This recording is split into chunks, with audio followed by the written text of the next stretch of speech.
Hello, everyone. I'm in Miami today on my tour. It's the end of January.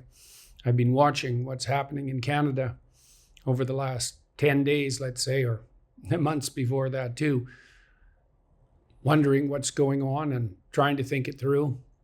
I thought I'd make a video today, a message to Premier Scott Moe and Jason Kenney and Doug Ford and leader of Her Majesty's loyal opposition, Erin, and ask you guys, what in the world are you waiting for?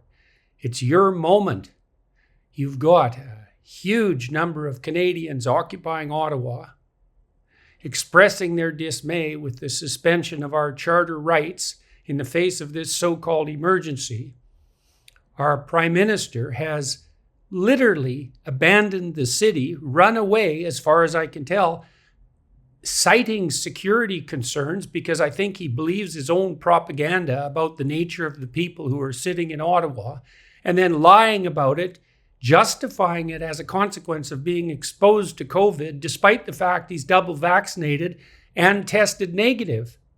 You're not going to get a better opportunity. This is your moment, Conservatives in Canada. You could come out and say to the population, say to the people who are desperate to hear this, that we can have our lives return to normal and that there's still some danger, but that we've got this with competent leadership and care. We could return our lives to what they should be. We could have our country back. We could move forward into the future in a normal manner. So, gentlemen, Premier Scott Moe, Jason Kenney, Doug Ford, you're good men. Erin O'Toole, you're the leader of the opposition. Man, even the NDP leader came out and said that the truckers were essentially a bunch of white supremacists for all intents and purposes. The opposition, your opposition, our government is in disarray.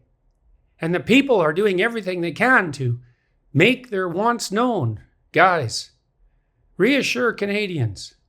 Remove these mandates that are crippling our businesses and interfering with our private lives and stopping us from being able to travel. Seize the day.